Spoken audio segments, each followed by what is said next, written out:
तुम्हाला ऐकायचंच आहे तर बाहेर मी अशी बोलते की बाहेरच्या जगामध्ये मी सरकार म्हणून वावरते आणि हातात तलवार घेऊन फिरते. तर याचा अर्थ असा होतो की मी जुन्नरची आहे. आमच्या इथे बांगड्यांच्या आधी तलवार दिली जाते, शृंगाराच्या आधी स्वाभिमान दिला जातो. स्वाभिमान आमच्यासाठी श्वासापेक्षा जास्त महत्वाचा ठरतो.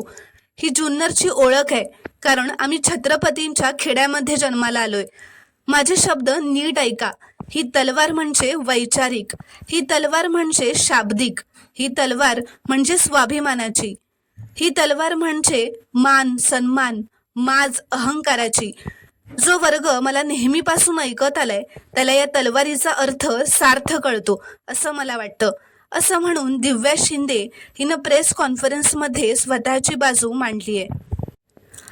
तर प्रेक्षकांनो, तुमचं यावर काय मत आहे हे कॉमेंटमध्ये नक्की कळवा.